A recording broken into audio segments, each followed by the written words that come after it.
Experience is open dimensional. Because we are unagitated within, there is no object to seek within. Since there is no attachment to an object, there is no object to seek as a support. With the compassion which does not arise, does not cease, and is selfless, being for others is always available. I have a block at the bottom of my screen, so you have to scroll.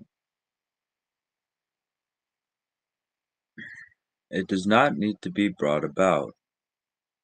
Therefore, examine this present mindful awareness internally, externally, and in between.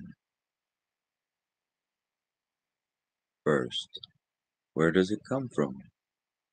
Where does it rest now? Finally, where does it go? Can you determine its color or shape? Wherever this awareness is present, is it an object which appears externally?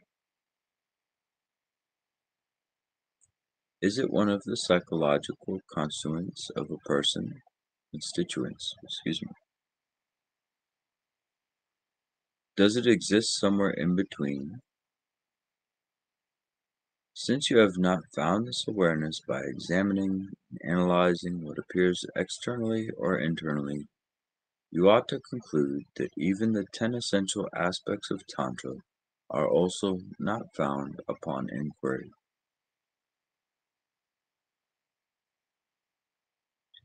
When you investigate whether perspective, meditation, commitment, charismatic activity, mandala, empowerment, stages of cultivation, paths to traverse, obstacles to purify, pristine awareness, or Buddha activity exists in their own right, or are founded on something else and do not find any of this. Wait, what? Hold on. I'm going to have to read that long sentence again. Go back to the beginning of the sentence. That's a whole paragraph is a sentence. So let's start over. When you investigate whether perspective, meditation, those are the 10. Okay, let's just say when you investigate the 10 tantric elements, obstacles to purify pristine awareness. Okay, pristine awarenesses or Buddha activity exist in their own right or are found on something else. Okay, so wait a minute. Don't mess with the text as I'm reading it for a second.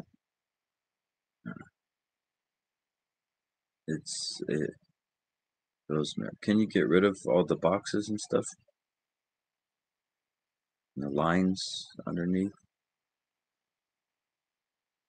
Is that possible? Can you not underline it and stuff? Alright. So exist in their own right or are found on something else and do not find any of these to exist in reality. This is known as the Great Transcendent Non-Meditation. The real significance of the 10 primordially pure aspects of Tantra.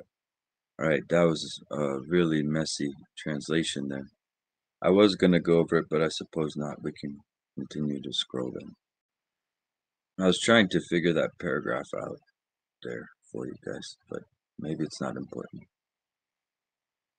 Because my creativity is beyond all affirmation and negation, I determine all events and meanings. And remember, it's talking about mind here. Because no objects exist which are not me, you are beyond perspective or meditation. Because there does not exist any protection other than me, you are beyond charismatic activity to be sought. Yeah, and I've controversially stated that Dzogchen is self-protected, self-secret, but I appear to be one of the few who has confidence in that. Because there is no state other than me, you are beyond stages to cultivate. Because in me there are, from the beginning, no obstacles, you are beyond all obstacles. Self-arising, pristine awareness just is. Because I am unborn reality itself, you are beyond concepts of reality. Subtle reality just is. Because there's nowhere to go apart from me, one is beyond paths to traverse. Because all Buddhas, sentient beings, appearances, existences, environments, and inhabitants arise from the quintessential state of pure and total presence, one is beyond duality. Because self-arising pristine awareness is already established, one is beyond justifying it. The transmission of this great teaching provides a direct entry into understanding. Because all phenomena do not exist apart from me, one is beyond duality. I fashion everything. So remember, this is metaphoric language, it's symbolic language, and it's SEMD, so it still hinges on provisional aspects. That's why it's speaking from this kind of first person. I fashion everything, I create everything. And it's kind of an allegory there for the creativity of your mind, each individual's mind. So according to the capacities of the individual, this will be recognized in 3, 5, or 11 days. Hmm.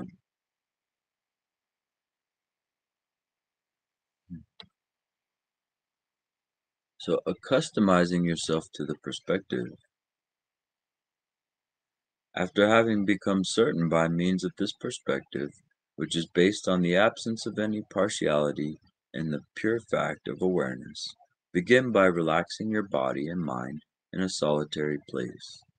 Abandon fear and haste. Seated in the 7-point meditation posture of Virachana, having been instructed by the Master, relax in the ongoing state of complete self-settledness without hope, fear, contrivance, or addition.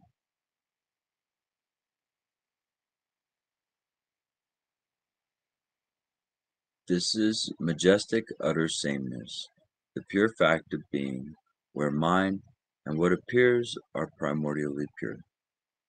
This itself is the deep experience of the inconceivable fundamental dimension of reality. Listen, great being, understand in this way. The way things appear are one in their pure fact of being. Do not make any corrections here. This king, uncontrived sameness, is the conceptless deep experience of the fundamental dimension of reality. Simply stay with that. Thus, you should let the mind, which is present right now, be in this total sameness of primordial purity that is like the sky and is free of any effort of body, speech, and mind. Relax the mind in that naked state of presence which exists when you are not caught up in whatever objects may appear. Then there arises, without any intellectual elaboration, an ongoing lucidity which is not caught up in any appearances or concepts. This is the deep experience of creativity, the primordial freedom of mind itself. Listen, Vajra being, now practice correctly. When meditating on pure, unborn reality, what appears is neither concretized nor latched onto. Concretized. Because what appears never becomes what it seems to be and is intrinsically free, by realizing how things are you are By realize by realizing how things are, you are freed without having to meditate on emptiness. Okay, so by realizing how things are, probably should be a, a comma there. You are freed without having to meditate on emptiness. Um, I don't know if the proofreaders for this text were drinking at the time or what, but um, pardon the hiccups. This is the deep experience of self-originating clear light.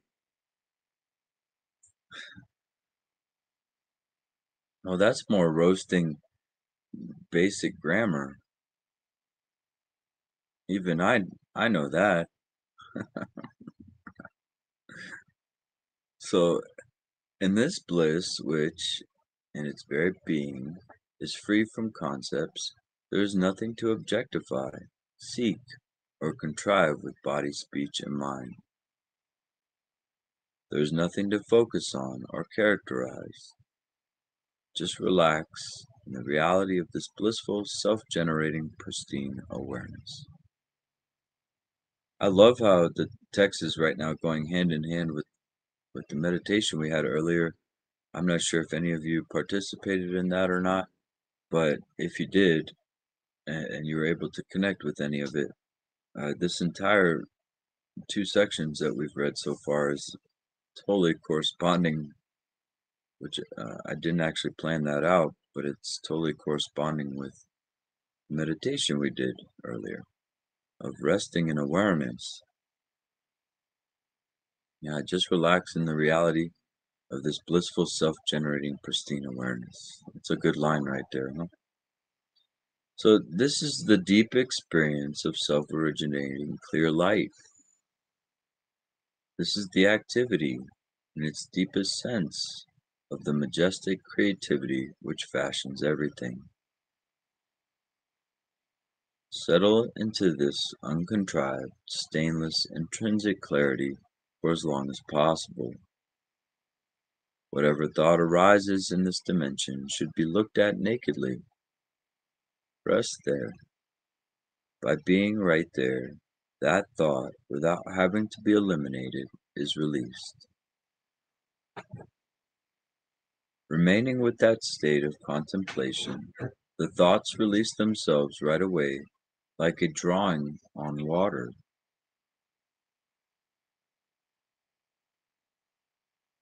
In the uncontrived state of the victorious ones, whatever mental states and thought processes arise never become what they seem to be. If you know that this is the situation, you are free from all notions about striving, and all the movements of mental activity whatsoever do not distract you from the unborn dimension. Know that whatever thoughts arise are meditation. Even when not meditating, you will not be distracted. Then you can gradually enter the realms of the elements, fire, water, earth, wind, and space, introducing those elements into their natural, non-conceptualized condition. Listen! Your state of pure and total presence, and all sentient beings of the three realms, are clearly shown to be the teacher.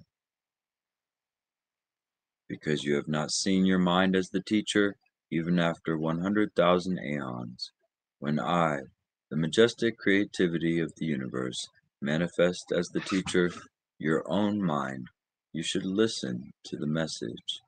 Your own mind is the teacher. If I could read that 100 times without annoying the crap out of you, I would. You should listen to this message. Your own mind is the teacher. Your own mind is the teacher. Your own mind is the teacher. Trust that. God is here with you. Divinity is here with you. Wholeness, perfection, completion, refuge, sanctuary are here with you. They've always been here with you. That's why as a child, look, there was something kind of growing you and guiding you. And still, every situation, your great mind has been there, but it's just simply been clouded because we overthink stuff.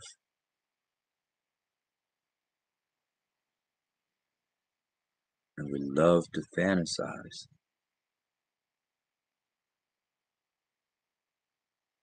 And the fantasy got out of hand. It slipped away from you.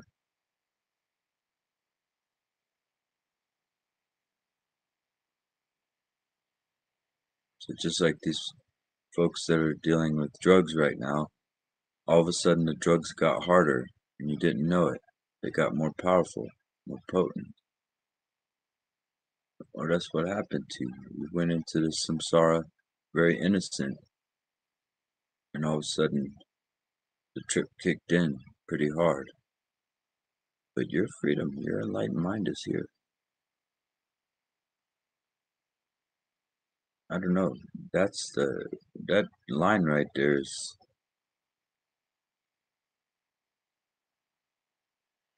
Why am I sitting here staring at that line? Because that line has been persecuted. That line has been burnt, erased, hidden, kept secret. You know why they keep it secret? Because you don't need anybody anymore when you figure that line out. You don't need to pay no money to nobody. You don't need to follow nobody. You don't need to kiss nobody's ass. Nothing. And that's what they do. They would just follow these gurus around, treating them like gods. And the gurus accept it instead of reading them this line. Ever. I've seen it for 10 years. You know, I grew up a Nyingma Buddhist. I've seen 10 years go by without a student being told this very line right here.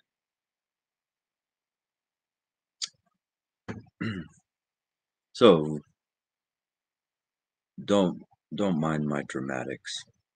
I'll continue here. Out of the state of pure and total presence, the impetus for everything, from which come the five great elements, whose very being is this state, I, the creativity of the universe, arise as the teacher in five forms of pure and total presence. Their dimension is the full richness of being. Their message is conveyed through their form. The teacher teaches its own nature. The teacher, the dimension of the full richness of being, cannot be conceived of in terms of identity or difference. See, this is why a lot of people have a natural intuition towards what they call God and divinity, angels, all kinds of stuff, because your mind is looking out for you. If you're going through some rough times, it's because your mind is just waiting for you to align. You're the one that's distracted from perfection, and your mind will let you do that. But just like a boomerang, you're going to come back. And so, just like a parent knows, well, my child's going to get shocked if they play with that little, you know, battery or whatever, uh, and they maybe let it happen because they can't do anything. The child keeps trying to do it, so they put the battery on their tongue, zzz, and they get a shock. Well, the child's own mind had to teach them in that case. And so all of our hard times right now that we're going through are the lessons of our mind bringing us closer to wisdom and strength. You know, they don't have to be ethical or moral lessons. They can also be seen as energetic alignments, as alchemy almost even. It's up to you how you look at it.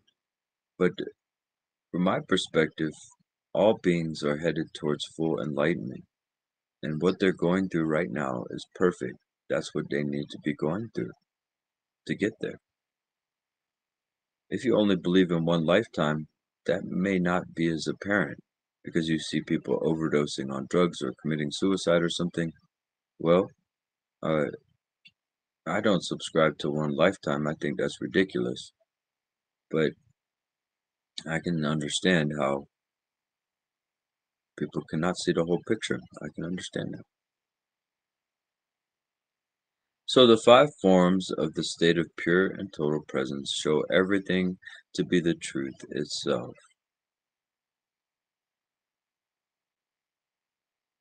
The pristine awareness, which belongs to the state of pure and total presence, manifesting as the teacher in the form of the elements, earth, water, fire, and wind, does not teach by means of words and letters. The one who teaches its own nature cannot be conceived of in terms of self or other, and teaches the state of sameness and non-conceptuality. All the beings of the three realms, realizing this, become equal to all the Buddhas. Wow.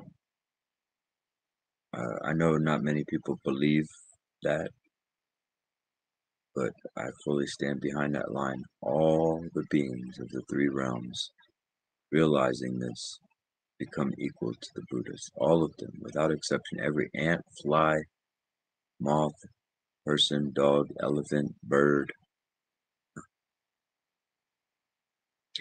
Okay? Sought after truth is found by not seeking it. That's another line. You know, who translated this did pretty good. Uh, I've seen this text over translated, but whoever translated this actually went to simplifying. They chose the simple route.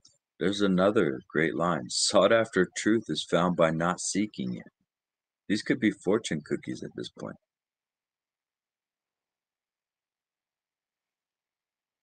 I'm silly. I still get excited about these Dharma lines.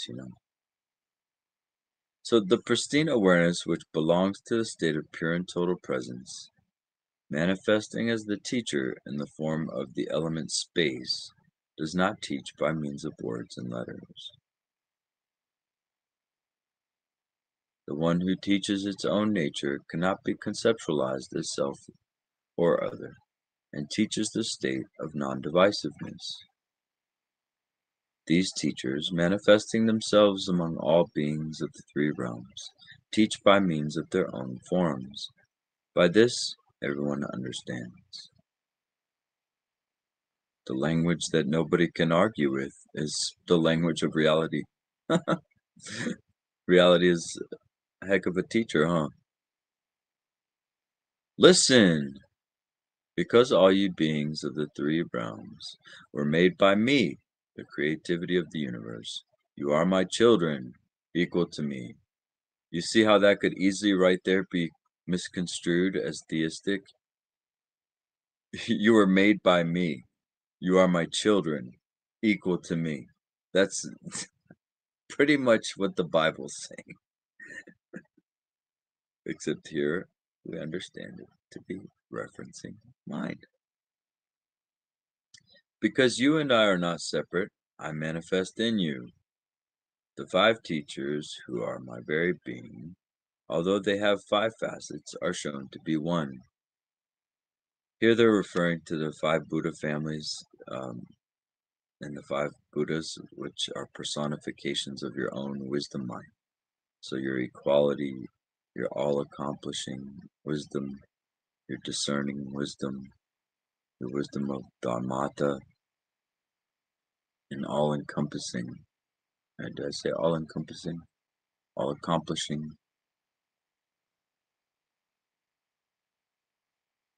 I think I got them all. But these are parts of your mind. You're naturally able to discern. Um, you're naturally able to feel a sense of equality when you rest in oneness. And things like jealousy are not really taking hold because you have this all-accomplishing feeling that you're already complete. You have everything you need. When some other being has something, you rejoice. And then the wisdom of Dharmata is kind of this also where reality starts to lose that concrete solidity to it.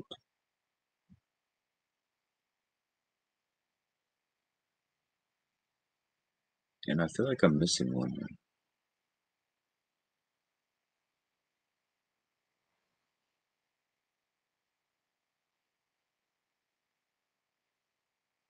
Anyway, yeah. And these are aspects of your natural mind. So kind of like if you weren't all stressed out and preoccupied, you may find yourself feeling a lot more compassionate and peaceful, like you're naturally more kind when you're not stressed out. It's a lot like that. You have these natural qualities of your mind that are there. Right?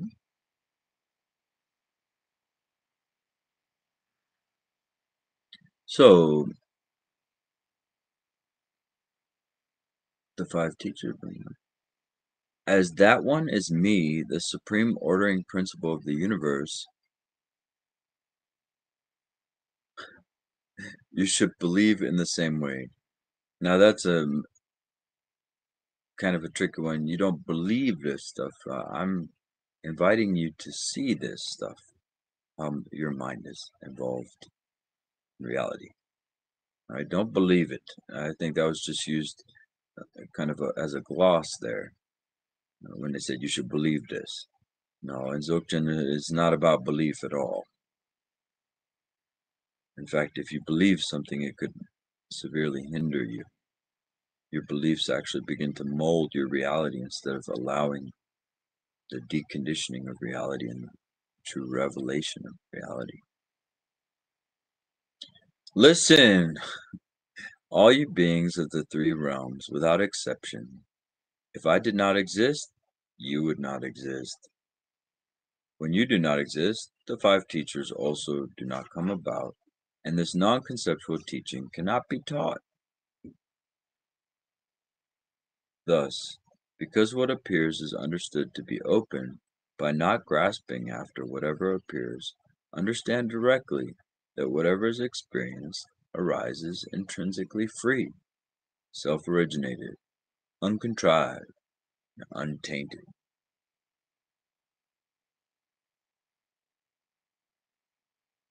In this relaxed state, the elements of water, earth, such as mountains, fire, such as flame of a lamp, wind, and space, should be understood in the same way. Through this, whatever appears and all beings will surely manifest in the great naturalness which fosters the state of pure and total presence, the universal creative intelligence.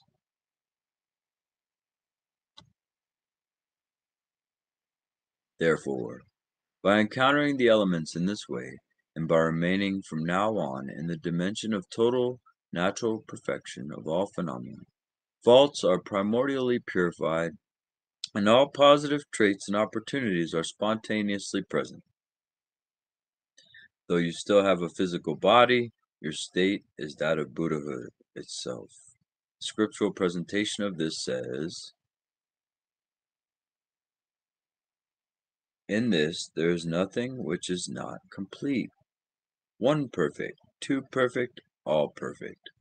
Because this activity is excellent, it is pure pleasure. One perfect means that pure and total presence is complete. Two perfect means what is made by mind is complete. All perfect means the excellencies are complete. Okay.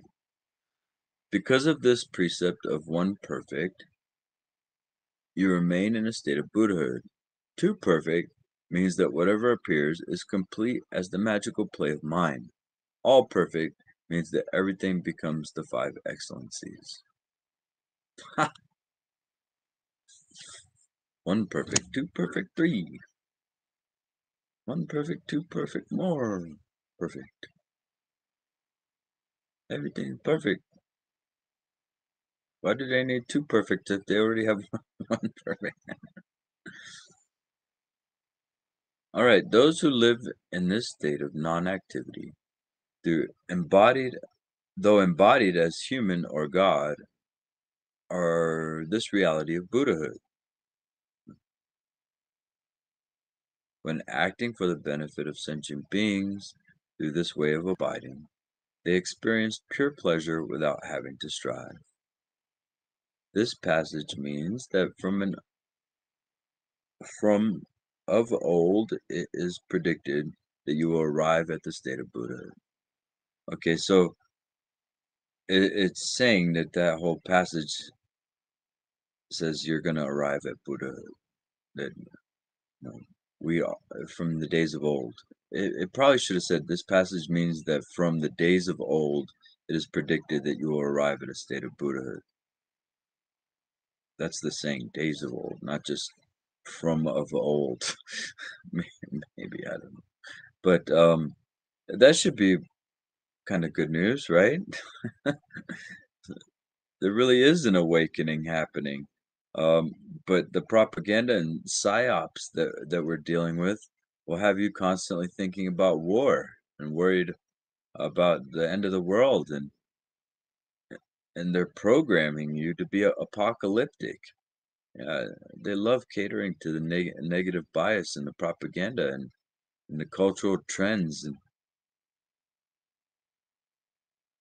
and every decade you're like, okay, this time the world's gonna end for sure. Listen to all this stuff going on. It's got to end this time. I say let's worry about it when we get there. If you start seeing the whole place on fire, then start getting worried, okay? But don't worry about it until it's actually happening. Otherwise, I mean, they're obviously trying. If you just look at Reddit news, uh, it's it's not like it's uplifting. There's an agenda there, and it's working. And now with AI and with digitalization of all this, it's working on a whole nother level. It's so it's kind of sad to see. You see all these parents that don't take care of their kids because their mind is screwed up. The birds take care of their kids better than humans. No, they really do.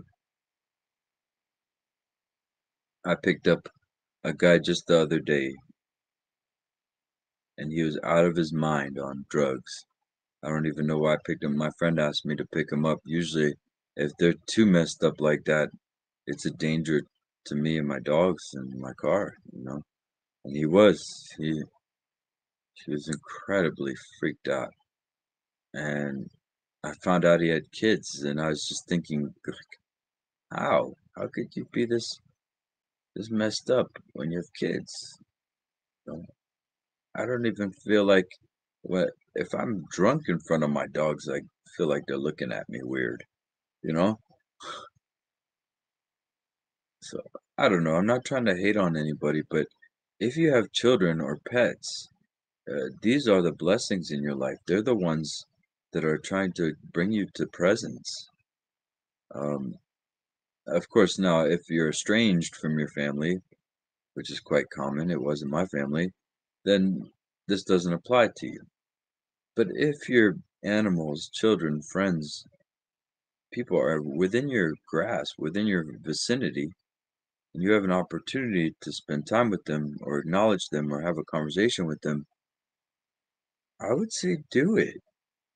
I think most of you in here know that already, but it's so strange. Like my father, he doesn't like talking ever, not even an email. You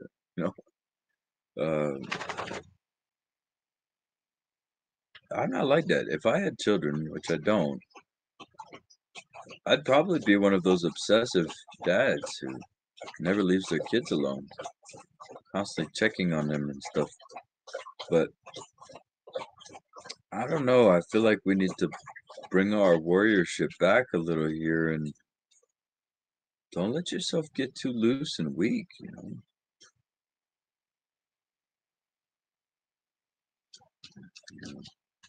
It's devastating anyway. I feel like there's a lot of lost minds right now.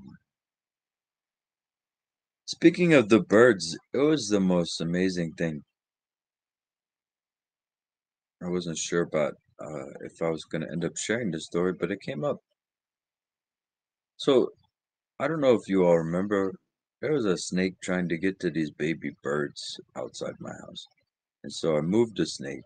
There's a bull snake, which are very sweet snakes. They can't even kill you. They're non-venomous. But so I moved the bull snake away, and but they can kill birdies, right? Little birds. And then these birds, within like a week, they grew up so fast. And so I heard a bunch of wild chirping, and the mama was acting a little bit loud. So usually there's a predator there when I hear her doing that. In fact, I heard her. That's why I went out there and I got the snake because I heard her. She's making a crazy, like a car alarm. And so this time, though, like a week later, I went out there because I was checking them constantly to see if the snake was back and stuff. And I went out there and I see all three of them. There's three little baby birds in the nest. And I looked up to check on them, and they all three, for the first time, whoosh, flew out of their nest. I didn't really know how birds left the nest. I didn't know if they fall and then they have to fly and or how they did that. But it was so amazing. All three of them just shoo. And I think the mom was trying to get them to finally leave the nest. And so they got scared by me, they got startled, and then they all 3 left. Now all 3 of them are right outside my window. They live outside my window, and at night, they sleep together still, but now they're not in the nest. They just sit on a little piece of wood, and they sit real close to each other, and they're, like, pretty big now, and the mom still teaches them how to get food and fly around and be safe and stuff. So this, was wonderful to witness.